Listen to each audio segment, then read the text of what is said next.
can you just talk to me a little bit about the performance? Are you happy with it? Did it go the way that you thought it would go? Oh, absolutely. I'm happy with it. I'm happy with, 1, having very little injury, 2, being able to win, and then 3, I felt like it was a pretty exciting fight. I want to finish, of course. Like, it's been a while since I finished somebody, so yeah, it's been since 2020, 21 or something. So yeah, of course I want to finish, but I felt like I was pretty close, at least and dropped her at first. So yeah, overall very happy. Did you know that her eyelashes flew off when you did No, I don't know how she does that. First of all, I can't even wear eyelashes, period, because every time they try to put it on me, I just get sleepy. So, her fighting with it, that's crazy. I think that a lot of people loved that moment. I just thought it was really little detail. Yeah, that's crazy. So what did you think of her as an opponent? Oh, man. Yeah, I was very happy with her stepping up. I know she's a God-fearing woman, so that's something that I admire as well. And I feel like I think if she keeps walking in that, she really leans into that, it can transform her life and she can really excel. So I think overall, I think she's cool from what I could tell. But yeah, I don't really know her, but very, very happy with sharing the octagon with her tonight. Was there anything about her that surprised you in there? Not really. I knew she was going to be really tough. I guess she was a little more in shape than I thought she was going to be, but at the same time, I could also feel like the moments where she started to get a little bit of hope and like kind of pressure and go for it, then she would kind of get deflated when I would kind of come back with something, and then she would recharge again and do something else. So like a little bit surprised with her ability to keep trying, keep going for something, even after getting shut down. So, but I knew she had a lot of heart, so sort of, yeah.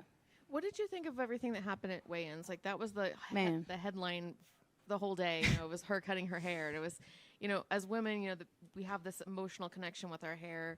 As you can see, did that a long time ago. So yeah. What do you think of that or make of that? I mean, I don't know. To me, it's just hair, but it is, I do sometimes still have dreams with my long hair, and I'm like, oh. So yeah, I mean, I know that it's a big deal, but I don't know. This is fighting, so there's, I can't wait till when I'm done fighting to where I can focus on being pretty again. Hopefully I still have my good looks when I'm retired, but I don't know. It's just hard to focus on that kind of stuff while you're fighting. And I do feel like I don't know who is in charge with making sure that the scale that you check your weight on before you get on the official scale, they're supposed to be the same, and they were not the same. And so whoever's in charge of that, I need to talk to, because that was very, to me, was very suspicious, or something didn't feel right as soon as I noticed a discrepancy. And then when they said for her to blow out her air, then it was a half a pound lighter. So I don't know what was going on with that. I don't know how you can blow out half a pound of oxygen. Either way, it's all good. I just wanted to fight, so it didn't matter. You mentioned the BMF title. Who would you want to fight? Yeah, I don't know. Actually, I was just joking, actually. But I mean, I know Joanna said she would come back for a women's BMF, so that would just be for fun. I mean, I love her, and I think she, I don't know, but I think I was just kind of just joking there. I don't know. I don't know what I was thinking. No, I think that's a great idea. Oh, okay. Well, there you go. I keep talking about it. If let's say that they came to you and they said you can have a flyweight title or a BMF title, which one would need more? Oh, flyweight for sure. That's just, I don't know. It's like BMF it's fun, I guess. But yeah, I just want it's like, give me the champ. Yeah. Thank you. Thank you. Hey, Rose. Go ahead. Oh, yeah. When you talk about the scale that you just mentioned, was there a discrepancy with your weight personally backstage? So there, and you can ask multiple fighters, but basically they give us a scale that's supposed to be matched up with the official scale. Like, we check it with the officials before we go on the official scale, and it was like a pound difference. And so that's never happened before, not as far as I've ever experienced. So that was kind of weird, because it was lighter on the official scale. So that's when I weighed in originally at 125.8, and then when I got on the official scale, it was like 124 point, like whatever, 7 or something like that. So I didn't know what that was about. I didn't know why that happened, but I wouldn't have went and cut an extra, I don't know, few ounces or whatever, if it wasn't have been different, Yeah. And then just talk about the grappling exchanges that you had in there. I mean, how nice was it to have the grappling advantage over Tracy Cortez? Yeah, it's awesome because I knew she was really good at like getting back up when she would get taken down in her fights. And I knew her wrestling was really good offensively, but I thought she was gonna wrestle more, and I also thought that I was gonna like I didn't want to try to hold her down too much because I knew I didn't want to waste my energy trying to like keep her down. But it actually worked out really well. I was in mount for a long time. I wish I could have maybe like I just got to work on my finishing shots on the top and stuff a little bit more. But overall, I was really happy with that. And then can you kind of explain the moment at the end there? It almost seemed like a Nick Diaz, Anderson Silva. Yeah, I guess that kind of stuck in my mind at that moment. So, yeah, I didn't mean to rip off of him, but I just didn't want to play into her thing, you know, like whatever. Like, if she can't catch me, she can't catch me. That's her fault. You know what I mean? So yeah, I wasn't going to play around with that. Cheers. Hey, Rose, Kyle Newman from the Denver Post. Nice to see you. Hey. So, obviously, the goal is getting a shot at the flyweight belt. Do you feel like you took another step towards that tonight? 100%. Yeah, I mean, a win, all that matters is winning, right? So, here we go. Hey, Rose. Yeah. Noah Fessenstein, Denver Gazette.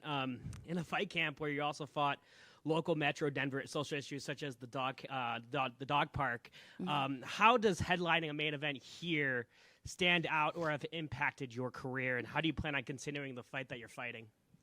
Yeah, I mean, there's definitely, we won the first battle, but it's not over. We still have to maintain the park and keep working with the city to try to make it better. And it's not like less people are moving here. So it's just, we got to deal with that somehow. And yeah, now I'm probably going to get into some more topics in Westminster too, because over at one of my properties in Westminster, they're trying to build some like apartment complex over there, and it's like really like squeezing it in, and we don't need no more housing right there. So I'm gonna fight against that too. In the latter rounds of the fight, obviously Tracy kind of kicked it into gear. How do you feel like you played that defense, but also got a few shots in there in the fourth and fifth rounds? Yeah, I knew that I knew I was up 3-0, so it was just all about being smart and picking my shots and just looking for those openings. I knew she was going to try to make it a little chaotic, which she did in certain moments, but nothing was really landing like super solid. I think she landed a good punch with the left hook one time. But yeah, there was certain combinations kind of knocking me off a little bit off of balance. But I felt very comfortable with just kind of like, okay, she wants to unload here. Let me just, all right, time a takedown, or let me just move, or let me stick her one time really good. So yeah, it was a really tactical, I guess, fourth and fifth round. And Drew Dober, maybe a fight of the night contender, but the Colorado fighters were 0 for 3 when you stepped into the octagon. Did it feel good to be a local who, get a win in front of the home crowd in this environment? Yeah, it's amazing. I really want to just give the Denver fans love and support that they've given me. I go on my runs sometimes and they just champ, honk their horns or whatever. People are very loving here, and I know that there's also a lot of changes that have been happening to the city, so I just want to try to give it some love and energy that I don't know, I feel like just got to keep this place going well. Yeah. Sometimes it takes a little bit to get your legs underneath you moving up a weight class. You look like you had a lot more pop to your step, and just it looked like it was the true Thug Rose back tonight. Do you think that was just kind of, it took time to really build your body up to get used to that 10 pounds of difference? Oh, 100%, because putting on that muscle, I think the last fight that I had at flyweight, going into that fight, I felt a little bit slower and things like that, but it turns out that both shoulders were partially torn going into that fight. So it was just it was just taking a while for me to all the stuff we had worked on. It just, it's just building blocks, and I had to build my momentum to get to this point. Now my shoulders feel really good. My right one still kind of aches a little bit sometimes. So just gotta, let it fully heal. And then I think it's just going to keep getting better. And there's a lot to improve on still. Does it feel good, though, now that the power is starting to translate? Yeah, that's 100% too.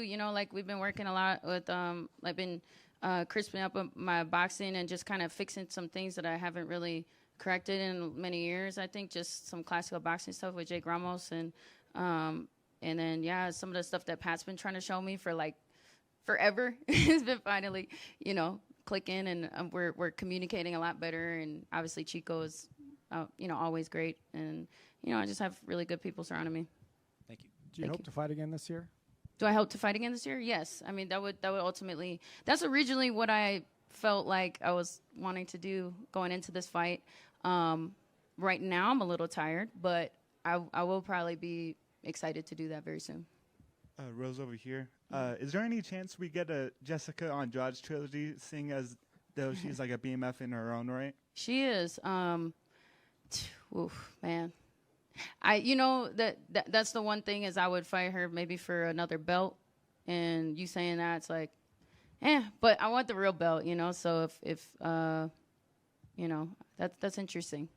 And like any, do you have any ideas of running it back with Macy Barber? Obviously, she couldn't make it due to health issues. And do you have a message to send to her following her issues? No, just, you know, hopefully she feels better. Yeah, I don't know what's going on with her health. I just, you know, wish her well. And yeah, I don't know. When she feels better, then maybe we could talk about it. But ultimately, I'm just forward thinking right now. Awesome. Thank you. Mm-hmm. All right. Thank you, guys.